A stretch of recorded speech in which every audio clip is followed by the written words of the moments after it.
cenouras selvagens, algodão embebido em pasta de acácia e até mesmo uma mistura de mel, bicarbonato de sódio e fezes de crocodilo. Esses são alguns dos métodos contraceptivos utilizados pelas populações na antiguidade.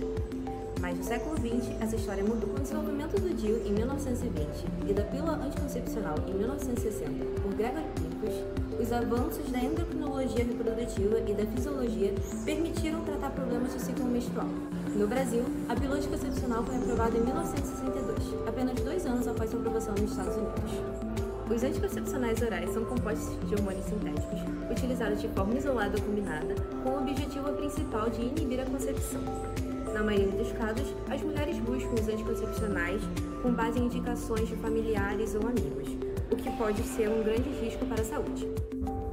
Para entender melhor o funcionamento desses medicamentos, entrevistamos o professor Dr. Ricardo Bruno, graduado em Medicina pela Universidade Federal Fluminense, com mestrado e doutorado em Medicina pela Universidade Federal do Rio de Janeiro e com especialização em Ginecologia e Obstetria pela Federação Brasileira de Ginecologia e Obstetria. Bom, olha assim, os anticoncepcionais, eles foram desenvolvidos na década de 60 e o objetivo sempre foi, obviamente, fazer uma inibição do eixo central, a nível de hipotálamo e hipófise, para não ter produção de estrogênio, e produção de progesterona, em que os anticoncepcionais, quer dizer, de uma forma exógena, você dando esse estrogênio e essa progesterona, você bloqueando o eixo, você tira o eixo dos ciclos, dos picos do estradiol, do pico do LH, com isso você impede a ovulação.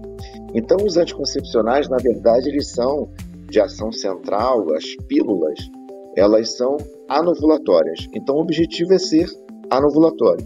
Quer dizer, não deixar a mulher ovular. Se não tem ovulação, não vai ter fertilização, não vai ter gravidez. Então, o objetivo principal dos anticoncepcionais é exatamente isso. Então, os primeiros anticoncepcionais se pensaram que eles tinham que ter doses muito altas de estrogênio, porque o estrogênio em doses altas, ele inibiria, então, esse eixo central, hipotálamo e hipófise, e com isso faria um efeito anovulatório. E um pouco de progesterona. Mas o que aconteceu? Os estrogênios em altas doses, e principalmente os que eram usados na década de 60, 70, eles eram muito trombogênicos. O estrogênio ainda todo esteroide é trombogênico, mas a alta dose que tinha antigamente, que eram doses acima de 50 microgramas de estrogênio, eram doses muito altas, então muitas mulheres tiveram trombose, então tiveram que suspender esses contraceptivos com doses acima de 50 microgramas. E aí depois se viu que a progesterona, ela tem uma ação melhor antigonadotrópica, quer dizer, de inibir o eixo hipotálamo e hipófise, quer dizer, uma ação anovulatória melhor do que o estrogênio. Mas que a combinação dos dois era interessante para controlar o ciclo. O que é isso? As mulheres não terem sangramento o tempo todo. Tinha o efeito anovulatório, mas as mulheres ficavam sangrando por vários dias, o que é um efeito muito indesejado também. E aí, com isso, se aumentou a dose da progesterona, se manteve dose de estrogênio, então os estrógenos caíram de 50 microgramas para 30, 35, que é a maioria dos contraceptivos hoje em dia, 30, 35, 20, 15, porque o efeito do progestagênio é que passou a ser mais importante. As pílulas, hoje no mercado, a gente tem pílulas de 30 microgramas, 20 microgramas, 15 microgramas. E hoje também, já com a modernidade, como a gente descobriu que as pílulas somente de progestagênio são efetivas, não precisam de estrogênio para ter um bom controle de ciclo, então hoje no mercado a gente também tem pílulas somente com progestagênio, sem estrogênio e com bom controle de ciclo. Na verdade, a gente tem 2 no mercado, Então, essa é uma evolução das pílulas contraceptivas e que vieram evoluindo desde a década de 60 até agora, 2025, com o que a gente tem de pílulas mais modernas orais, A gente tem no mercado também os que a gente chama de LARCs, LARCs é o quê? Contracepção de longa ação reversíveis. Tem essa abreviação que é em inglês, obviamente, e que são os dispositivos com hormônio e que são de longa duração. A gente tem os DIUs, que é o Mirena e o Cailina, e a gente tem o implante, que é o Implanon, né? Então, são métodos diferentes de longa ação. Também, hoje em dia, a gente tem o anel vaginal. O anel vaginal é uma composição também de estrogênio com progesterona. Os outros LARCs são somente de progestagênio. E, obviamente, a gente tem a contracepção sem hormônio, que é o DIU de cobre. Então, hoje no mercado, a gente tem muita coisa de contracepção, entendeu? Então, essa é a evolução para o que a gente tem até hoje no mercado. Uma ideia aí do histórico da contracepção. Um estudo realizado em 2021 com cerca de 18 mil mulheres indicou que 80% delas realizavam o uso de algum método contraceptivo, sendo 34% delas realizavam o uso do anticoncepcional oral. Entretanto, apenas 15% afirmaram fazer uso de camisinhas durante relações sexuais. Números alarmantes, considerando que esse é o único método que previne a transmissão de ISTs, sendo necessário mesmo fazendo uso de outro método contraceptivo. Apesar disso, a fecundidade no país apresentou uma grande queda nas últimas décadas, fato que pode ser atribuído à popularização dos métodos contraceptivos. Atualmente, as pílulas hormonais são um dos métodos reversíveis mais eficientes utilizados no planeta. No Brasil, os anticoncepcionais estão voltados para programas de saúde pública, para o tratamento de doenças como a síndrome do ovário policístico, além de ser disponibilizado como um método de planejamento familiar e controle de natalidade. A realidade da anticoncepção na sociedade ainda é palco de diferentes discussões, uma vez que é afetada por diversos aspectos sociais, tais como desigualdade de direitos, conhecimento, acesso e de recursos financeiros. No mais, o controle eficaz da concepção provocou um avanço social de extrema importância, permitindo o planejamento familiar mais eficiente, a ampliação da participação feminina no mercado de trabalho e melhorias na saúde feminina, que resultaram em mudanças morais, costumes sociais e a visão sobre a vida sexual feminina. Hoje em dia, né, além da contracepção, obviamente, que é o mais importante, porque você quer um contraceptivo é que ele seja eficaz, né, que ele seja ali, combata ali, controle a sua gravidez, que você não quer uma gravidez naquele momento. Então, o mais importante é o efeito contraceptivo. Mas hoje, a gente vê muitas situações que a gente chama de benefícios extracontraceptivos, né? São situações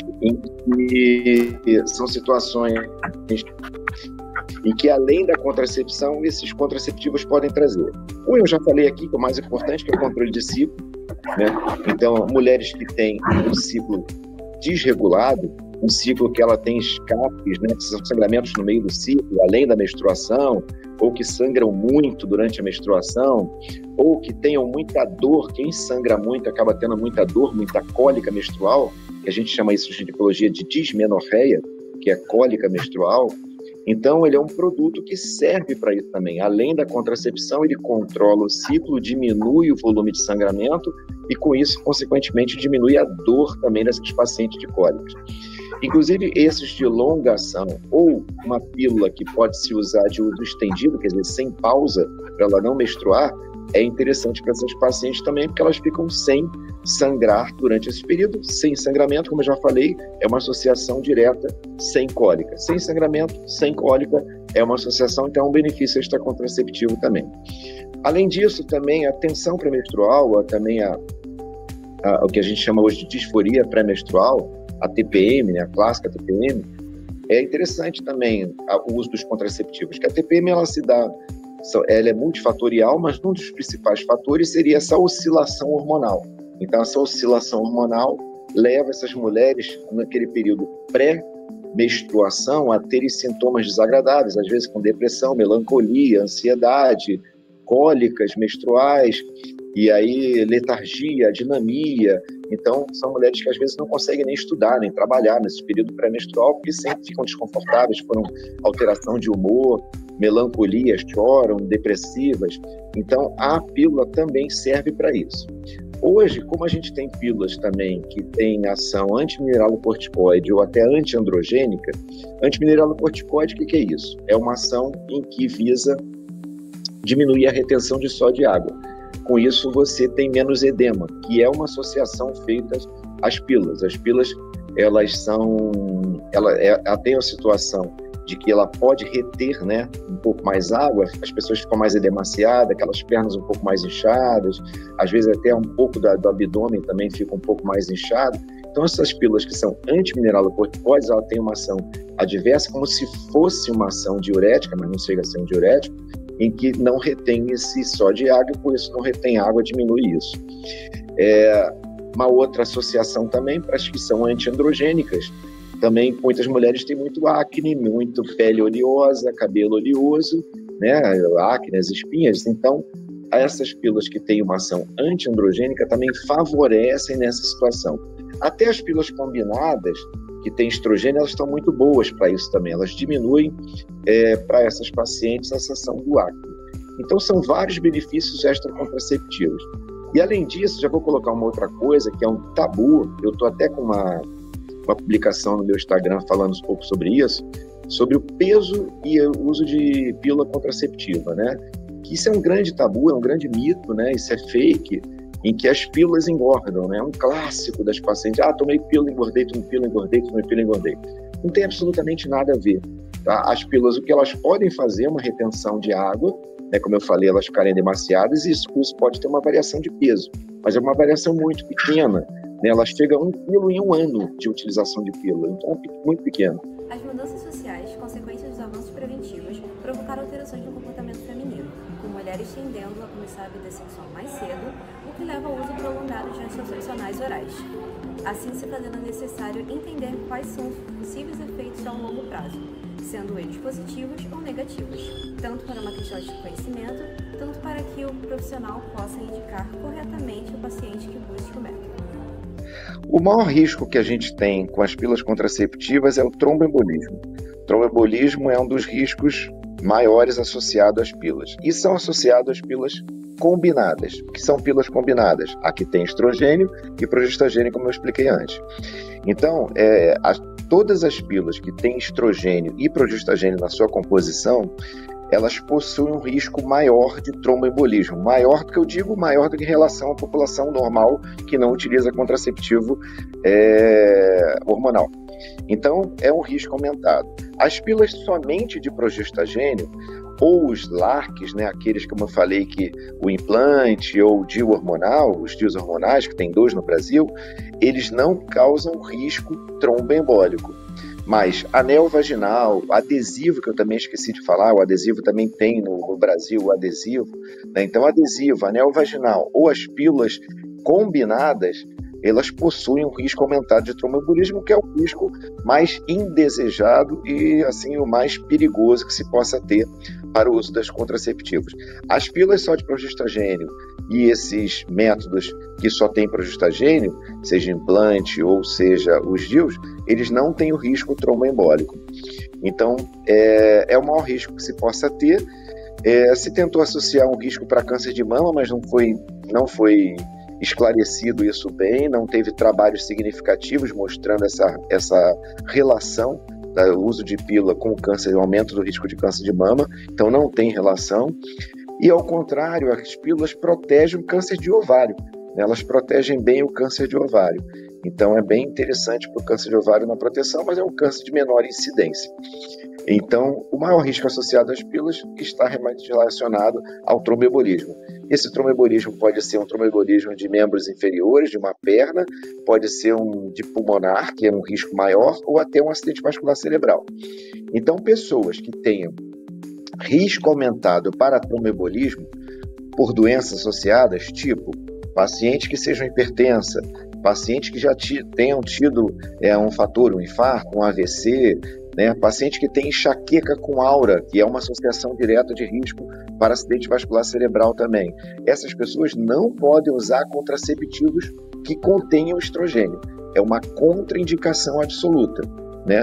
Pelo risco aumentado. Pacientes, então, também com síndrome metabólica, pacientes obesas com síndrome metabólica, pré-diabetes, hipertensa, são pacientes de alto risco também para tromboembolismo, pelas doenças associadas, pelas comorbidades. Então, esses pacientes também não podem utilizar pílulas, né, ou métodos contraceptivos hormonais que contenham estrogênio, somente os que contenham progestagênio, porque o progestagênio isolado ele não é trombogênico. Então, isso é muito importante para a gente falar nos eventos adversos. O tromboembolismo é diretamente relacionado ao efeito estrogênio, né? Porque o estrogênio ele tem um impacto no fígado muito importante. ele aumenta uma globulina carreadora, uma proteína que é produzida no fígado, se chama SHBG, globulina carreadora dos hormônios sexuais. E o etililstradiol, que é o componente das pílulas mais comum da maioria das pílulas que se tem, ele dá um impacto muito grande na SHBG, aumenta muito a SHBG. E esse aumento dessa proteína leva a uma efetivação de liberação de agentes inflamatórios e também uma influência importante na cascata de coagulação. Ele tem um efeito grande em três fatores da cascata de coagulação, aumentando esses fatores na cascata de coagulação. Com isso, levando a um efeito trombogênico, né? E aí, se a gente partir para situações, se a gente pensar do efeito de Virchow, né, que é o efeito que dá o tromboembolismo, o uso de pílulas com etililstradiol principalmente, né, estradiol e o estetrol, eles dão menos impacto a nível de tromboembolismo, mas também dão, mas é muito menor. Então leva esse aumento da SHBG, impacta as enzimas inflamatórias, impacta na cascata de coagulação, aumentando esses fatores de coagulação, com isso aumentando o risco de trombose nessas pacientes, tá? Apesar de diversas revisões apontarem uma possível relação entre o uso contínuo de anticoncepcionais e o desenvolvimento de neoplasias, como câncer de mama e câncer de ovário, não existe correlação comprovada entre esses dois fatores. Pelo contrário, estudos epidemiológicos têm constantemente comprovado que mulheres que fazem uso de anticoncepcionais possuem um risco de desenvolvimento de câncer de ovário reduzido em comparação àquelas que não o fazem, com a redução sendo equivalente ao tempo que fazem uso do método. Esse cenário pode estar relacionado à ação dos medicamentos sobre a inibição da ovulação, a indução da apoptose ou a inibição da proliferação, mecanismos que ainda são investigados. O que já se sabe, porém, é que a ação da progestina isolada e da progestina combinada com estrogênio apresentam maior redução do risco da prevalência do câncer de ovário. Outro grande tabu relacionado ao uso prolongado desses medicamentos é a infertilidade, porém, isso é um mito. Os anticoncepcionais não são capazes de causar infertilidade feminina, uma vez que o mesmo apenas inibe a ovulação, e isso apenas durante o uso do medicamento. Todo mundo já tem a sua reserva ovariana que perde todos os meses, já perde antes de nascer, só para dar uma questão de números, né? A gente tem uma classificação absoluta de números. Por exemplo, dentro da tua vida intrauterina, uma menina ali, um feto, tem 1.200.000 óvulos, mais ou menos, folículos para se dar óvulos. Quando ela nasce, já nasce com 700.000, já se perdeu 500.000 sem nem ter nascido. E quando ela entra na puberdade, que é ali que efetivamente os ovários começam a funcionar, volta de 11, 12, 13 anos, é que ali ela tem 300 a 400.000 óvulos. Então, os óvulos só diminuem ao longo da vida e vem diminuindo muito desde a sua vida intrauterina.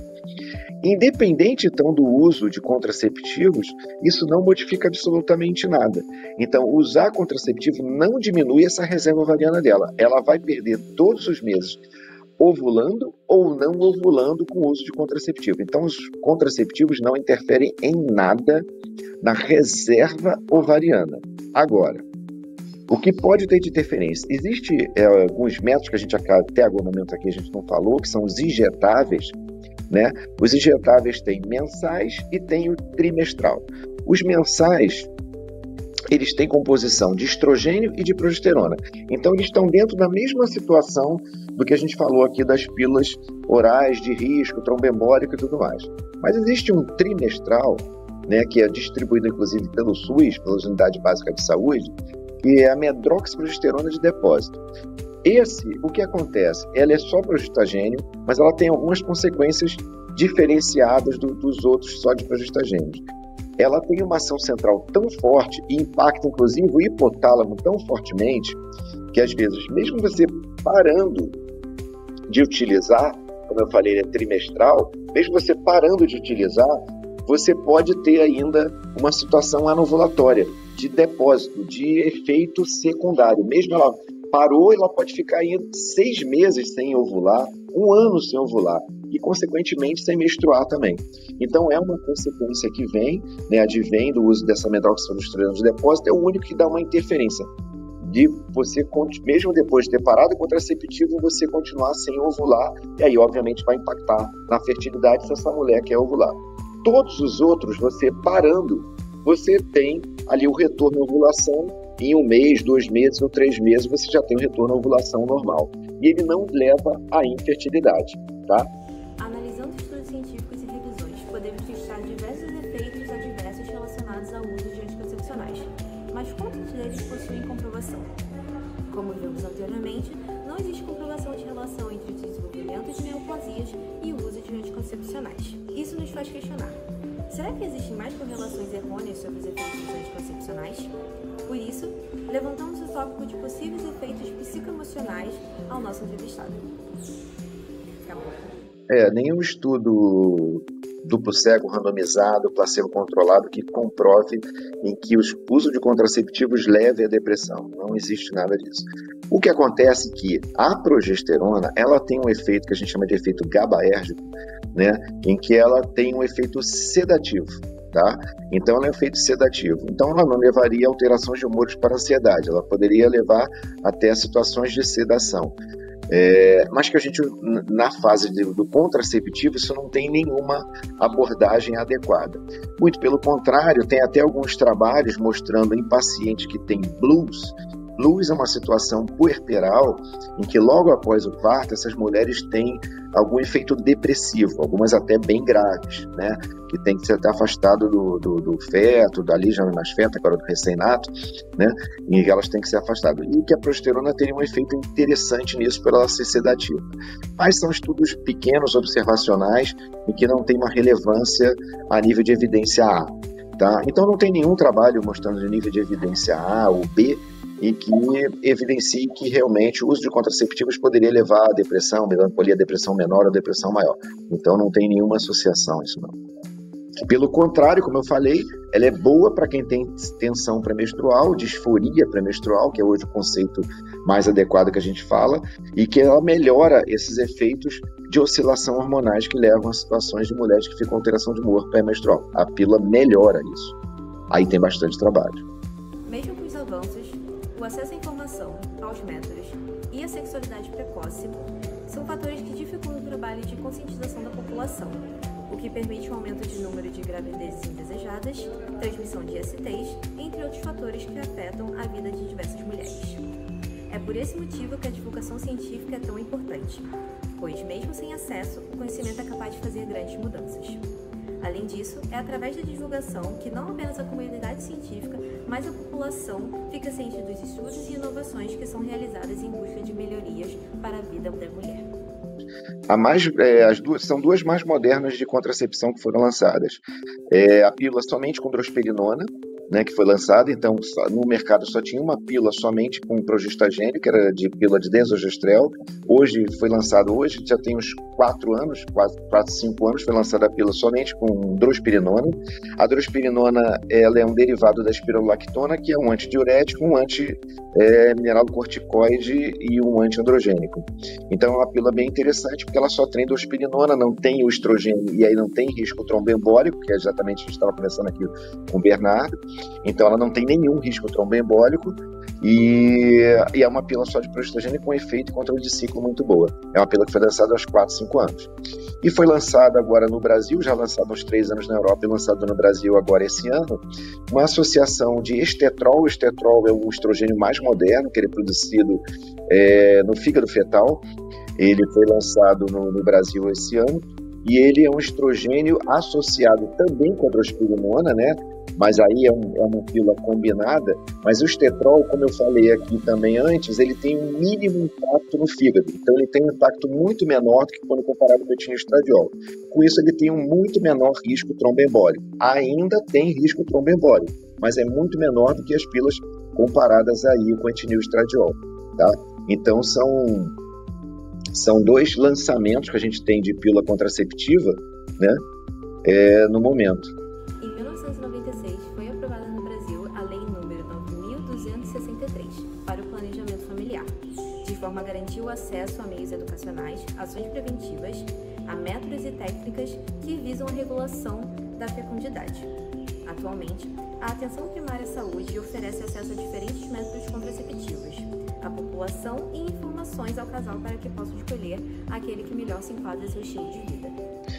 Acesso mais confiável de informação tem que se buscar, né, os sites. Ou, assim, o da Federação Brasileira de Ginecologia e Obstetrícia, que tem uma parte lá que é aberta ao público, em que as pessoas podem buscar orientações, e tem as comissões todas da Federação Brasileira de Ginecologia e Obstetrícia, e tem a comissão somente de anticoncepção, e que tem publicações para o público leigo, não só para a parte médica. Pode-se buscar o site da OMS, né? A OMS, a Organização Mundial de Saúde, tem um site que é aberto ao público, que se chama Planejamento Familiar, em que a última revisão foi feita em 2015, esse ano está sendo feita uma nova revisão, e ano que vem vai ter uma nova publicação da revisão de 2025, 10 anos depois, e ali lá tem uma coisa que se chama critérios de elegibilidade da Organização Mundial de Saúde. São critérios de elegibilidade para você eleger o melhor contraceptivo para aquela pessoa. E aí você tem lá, você coloca as suas características e ele vai eleger que tipos de contraceptivos seriam interessantes para você utilizar. Então se chama critérios de elegibilidade da OMS. Se jogar ali no Google, você vai achar isso, tá? E é uma publicação que é aberta também ao público, e é uma publicação muito rigorosa, muito atualizada, quer dizer, está atualizando agora, estava um pouco defasada, que é a última de 2015, mas a grande maioria que está lá está bem atualizada. Então são publicações sérias, aí, ou na Febrasgo, ou nos critérios de elegibilidade da Organização Mundial de Saúde, tem em português, né, todo esse planejamento familiar, e esses critérios de elegibilidade são os melhores lugares para se você pesquisar ali e não cair numa fake news aí, como a gente escuta o tempo todo, de publicações errôneas aí, e blogueiras e tudo mais, colocando que toda a pílula da trombose e tal, esses absurdos que a gente escuta, e não é uma verdade, muito pelo contrário. A gente falou do risco de trombose, mas isso é muito, muito, muito pequeno, muito pequeno.